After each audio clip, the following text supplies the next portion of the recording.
akkasi daawwattoota keenya viidiyoon tun isaanii fi miti isinii fi malee viidiyoo isaanii ittiin deebi'a. Kun yaadni isin warra yaadana qabuuf anis akkasumatti yaada keessan qaba. Tokko tokkotti illee bifaanis hin beekuu baadhu akkana yaaddan akka obboleessa keessanitti hedduu niin beeka. Naaf ulfaadhaa naaf jiraadhaa amtuu rabbii isinirraa haa qabu balaa takka illee rabbii isinirraa haa qabu nagaa fayyaa rabbii isinitti haa ta'u. Rabbi isin haa milkeessu riskii gurguddoo rabbi isiniif haa kennu warra biyya keessa taa'ee nu daawwatus biyya teenya keessatti warra gammachuun nagaa fayyaan jiraatu rabbiin isin haa godhu maatii keessan biratti warroottan biyyaan baa teessanii irra guddaan keessan biyyaan baa keessan nu daawwattanilleen rabbiin milkiin biitii namaa biyyuma namaati gammachuudhaan riskii gurguddoodhaan warra biyya fi galee biyya fiitti kaampaanii adda addaa dhaabee dalagu rabbi isin haa godhu. Akkasii warra gaddaa rabbii isin haa godhu riskii gurguddoo riskiin harka rabbii jirti ilmi namaa sababuma dalagaa rabbii isin haa milkeessu dalagaa teessan rabbii isin haa geessu haadha abbaa keessan biratti nagayaan deebisee faamilii fiitii hojii warra gammachuudhaan jiraatu rabbii isin haa godhu isin hafan anaaf du'aayii godhaa turtanii maleekaan rabbi du'aayii isiniif haa gootuun ja'a. Assalamu alaikum warahmatullahi wabarakatuh. Akkam jirtan hordoftoota kabajamtoota keenya akkam nagaa qabdan jirtan baga jiraattan jecha nutis jirra alhamdulillah as geenye bakkuma jirtanitti salaamtaan teenya to'onni irraa maddi teessin bira haadha qabdu jecha isin jalaa bannee jirra akkuma beektanitti guyyaa meeqa isin jalaa badeetiin jira maaliif yoo jettan quba qabdanii bahariitti xiqqoo hanga fayyuu jeetin anis isuma wajjinii mashgula ta'ee saniifin isin jalaa badee dhiifama hedduu dhiifama guddoo isiniin gaafadha. Maaliif yaaddoo jirtanii beekaa Fatiyaa maalii viidiyoo baruutti jirtanii maal taatanii warra jettanii gaafachuu jirtanii ni jirtanii wallahi alhamdulillah nagaa fayyaa waan biraallee miti fayyuma bahar jala jirra alhamdulillah innillee fayyee gammachuu teenya gammachuu teessanii fayyee jira gammachuu matana isinii ibsaa jetin as bahee nageellee qabnaa alhamdulillah warreen du'aa nu godhu jirtan du'aa teessan dalaydee jirti warreen keessaan dhuftanii daayireetti na bilbiltanii na gaafachuu jirtan bahar fayyee jira hedduu rakkachuu jirtan yaadda'uu jirtan galatoomaa ulfaadhaa rabbi jazaa isiniif haa kafalu akkasii hordoftoota kiyyaa qaqqaalii isiniin jaaladha isiniin kabajaa wallahi dhugaa dubbachuuf hedduu isiniin kabajaa maaliif yeroo rakkadanii hojii rakkattanii yeroo gammadanii hojii gammadanii na wajjin adeemsa dheeraan hojii deemuu jirtanii kophaa rakkachuutti hin jiru isiniin na cinaa jira kophaa cinqamutti hin jiru isiniin hojii rakkachuu cinqamu jira niin beekaa saniifuu arraan tana gammachuu tiyyan isin ibsaa jetin dhufee gammachuun tiyya gammachuu teessanii abbaan Hamzaallee fayyee alhamdulillah rabbil alamin arraan tana isiniif dhufaa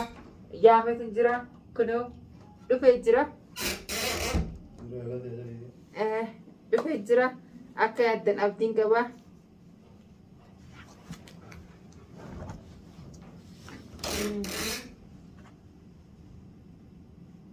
Assalamu alaikum warahmatullahi wabarakatuh hordoftoota fi kabajamtoota keenya ashama harka fuune ilmaan oromoo hundi keessanuu kan kiristaanaa kan musliimaa kan waaqeffataa baganuuf jiraattan nutiis ni jirra nagayini rabbii guddaa bakka isin jirtanitti isin bira haa jiraatu alhamdulillahi rabbil alamin kunoo isiniif dhufeetiin jira akkuma guyyaa dhiyoo daqiiqaa takka viidiyoo irra dubbadhee isin himetti bagaan obboleeyyan kiyya keessan nagayaan deebi'ee bagaan isin keessan nagayaan deebi'ee akkumaan jeetti bubbulullee kunoo turullee dhufeetiin jira alhamdulillahi rabbil alamin arraan tana Fatiyaan nama hedduun na dawwalu jira bilbila keetirratti illee dawwalu jiranii cinqamu jira namni yaadda'u jiranii hottuu na hojii viidiyoo seeni naan jetteetiin akkasitti as bee dhugaadhaa hanga dhiyoo tana akkana sanirraan jiraas jee dubbachuu hin fadhu ati haa ta'u wanni teessee kunoo bahar umaan taane rabbiif galanni haa ga'u alhamdulillahi rabbil alamin ni jirra adawii warri bahar dhabamsiifna yookaan bahar maal goona jaan summii yookaan bakaaqni isaan naan qaban sanilleen umaata akkanaan goone xiqqoo laagaa tana qofa laagaa na dhoosee xiqqishoo laagaan tun dhiiga madoyitee dhiigana fidde malee waa takka gama biraa waa takka yeroo saniif haa ta'u malee uumaan taane alhamdulillahi rabbil aalamiin har'a waa'ee kanaa dubbachuuf hin dhufne viidiyoo tana keessatti gammachuma teenya yookaan nagee qabaachuu kiyya fayyuu kiyya waan hanqasanillee bira dabree jiraachuu kiyya isinii ibsuufin as bahee ummaamzaa wajjiin argamee isiniif dhufe alhamdulillahi rabbil aalamiin kunoo fayyaan qabaa warri naaf cinqamu jirtan naaf yaadda'u jirtan du'aa'ii naaf godhu jirtan amiin du'aa'ii teessaniif tana dura hanqaan rakkoo keessa jiru godhaa turtaniifis alhamdulillahi du'aa'ii teessanii tachi akkasitti nama naa ergitee bakka sanii na baafte rabbiif galanni haa ga'u bagaan keessan tahee bagaan oromoo tahee saba kanarraa dhalachuun hedduu nama boonsaa naaf ulfaadhaa naaf jiraadhaa ummaamsa. Garuu har'allee seenuun barbaanne viidiyoo ani yaada hordoftoota keessa yaadu jiranii Abbaa Hamzaan akkam ta'ee fayyemoo akkam jira warra yaaddooyanii isa arguu barbaaddan akka jirtan abdiin qaba saniifin dirqitti viidiyoo tanallee naqeen illee seenuu barbaade garuu ammaa miti xiqqoo anis ajaja baadiyyeetuma diduutu ture garuu yaada keessanii fideessallee kun warreen yaaddanii warreen Abbaa Hamzaa akkam jiraarroo jettan kun alhamdulillah rabbil aalamiin galanni karabbiitu duraan dursee itti aanuun hordoftoota kiyya wallahi isin jechuun annatti qaaliidha waan jee isin ibsullee hin beeku jechoota na hanqata maaliif hedduu rabbii gaditti hedduu na wajjin cinqamu jirtan rakkachuu jirtan sagalee qabu jirtan warra sagalee isin deebisuu dadhabeellee dhiifama asumaan dhiifama naa godha maaliif anis biiziin ture narra laalina hedduu sagalee keessa yeroo dhaggeeffadhu nama hedduu cinqamtanii du'aa godhu jirtan alhamdulillah rabbil aalamiin du'aayin keessan hojjettee kunoo Abbaa Hamzaallee balaa meeqarra hambiste ummata mujrimoota harkaadhaa baastee jirti du'aayin keessan hedduu nu fayyadee jira alhamdulillah rabbil aalamiin naaf galatooma naaf ulfaadhaa jechuutaan na hanqataan isin hin jiru beeku garuu naaf galatooma umrii rabbi isin naa dheeressu na cinaa dhaabbachuu jirtanii na hojii rakkachuu jirtanii yeroo meeqa na hojii cinqamuu jirtanii garuu galatooma ulfaadhaa nuuf jiraadhaa hamtuun takkalee rabbiin isinirraa haa qabu hamtu takkalee isinirraa haa qabu akkaanaaf du'aayii hamtuu sirraa haa qabu jettanii du'aayii naa godhu jirtan du'aayiin teessan hamtu meeqarraa naa oolchuu jira silaa har'aan kana Abbaa Hamzaa ummanni musliimoonni fuudhanii dhabamsiisanii guyyaa meeqa sababa rabbiin mucaa sanatti ergee mucaa saniitu Abbaa Hamzaa baasuu danda'e kunillee du'aayii keessan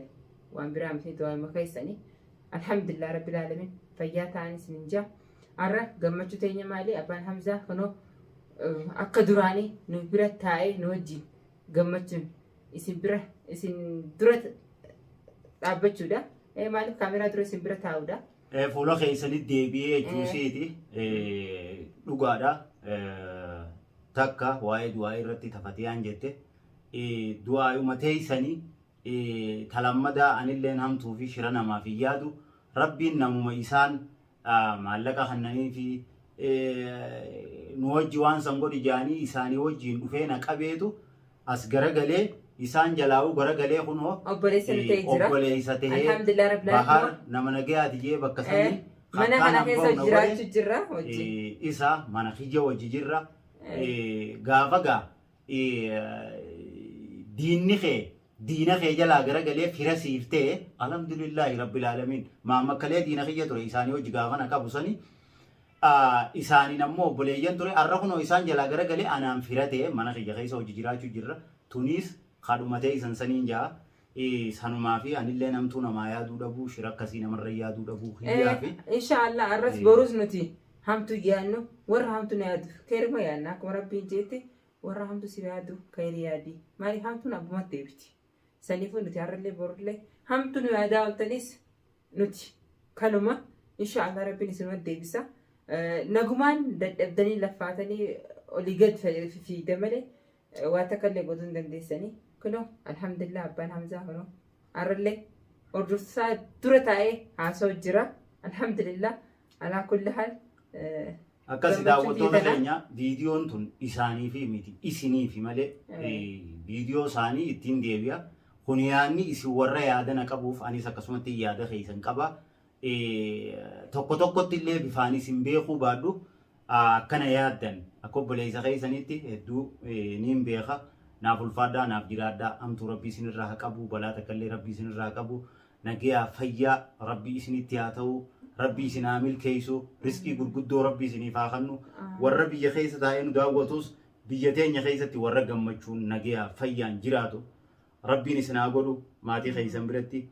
warroottan biyyaan baateessanii irra guddaan keessan biyyaan baa keessaan nu daawwattanilleen rabbiin milkiin biitii namaa biyyuma namaati gammachuudhaan riskii gurguddoodhaan warra biyya fi galee biyya fiitti kaampaanii adda addaa dhaabee dalagu rabbii isin haa godhu takkasii warra gadhaabu rabbii isin haa godhu riskii gurguddoo riskiin harka rabbii jirti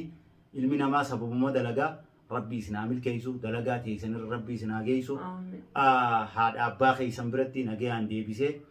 faamilii fiitii hojii warra gammachuudhaan jiraatu rabbii isin haa godhu isin afan anaaf du'aayii godhaa turtanii maleekaan rabbii du'aayii isiniif haa gootuun jaa akkasii eegaan du'aayaan kana isinii godhe boodaan naaf galatoomaa naaf ulfaadhaa baga hoolii ta'anii akkuma harreefu jee sagalee isin qabaa turtan weessaaf kiyya irrattis kafatiyaa irrattis arkeetiin jira naaf ulfaadhaa hanqa tokkoofillee deddeebisaatiin jira sagalee hundallee deebisuu baadhu namni tokko kana duraaf hin jiru achiinillee isinumaafin deebisa ammoo asumaan isin hundi warri boo'ee sagalee weessaaf kiyya irratti argaa turtan hundi naaf galatoomaa naaf ulfaadhaa naaf jiraadhaa du'aayin isin gootan lafatti nafne akkasitti kunoo diina fira namaa gootee warra silaa diinummaa namarra yaadu wal afaan garagalchitee du'aayin teessan jechuudha anaaf fira ta'ee maammat isaan harkaana baasee har'a mana kiyya keessatti harkaafaa wajji nyaachuu jirra akkasii warri naaf cinqamaa turtan galatoomaa naaf ulfaadhaa isinii fi ummu hamzaalleen baay'ee takka naaf galatoomaa akkasumatti balloon faalleen diineen faalleen hanaaf galatoomanii warreen naacha rakkachaa turanii waa hundaa ol ammoo ummu hamzaan baay'ee takka hanaa galatoomtu dhugaa rabbi ani hedduu rakkoon takka hogguu sirra dhufte nama keessirri si barsiifti ummu hamzaa odumaan duraanuu beeku rakkoon takka takka tazabana kana narra dhufaa jirtu anaa miti isinuu nama akkam akka isiin taate isin garsiisaa jirti rabbi urmii haa dheereysu ilmaan sii keessatti nagaya fayyaa ilmaan keenya keessatti rabbitti haa ta'u akkasii riskiin daawwattoota godhu sanatillee rabbi si haa milkeessu walumaanuu rabbi nu haa milkeessu daawwattoota keenya akkasii baay'ee naaf ulfaadhaa naaf galatooma akkasii daawwattoota keenya viidiyoo tana isinitti hin dheereessinu tan ammoo isinuma galatoonfachuu fi hanqana naafi ummu hamzaa waliin dhufne viidiyootti aanu irratti walitti deebina caqasa waa hedduu asoo deemna tun teessanii dura tattiyaanuillee akkasumatti kuni dhaamsa keessanii du'aa isin naaf godhaa turtaniif gammachuu teessan as bee hanqana isinii waraabe tattee aantu immoo waan takka takka viidiyootti aantu walitti deebina tattee aantu irratti illee nu eeggadha akkasii hanqasitti assalaamu alaikum warahmatullahi wabarakaatuh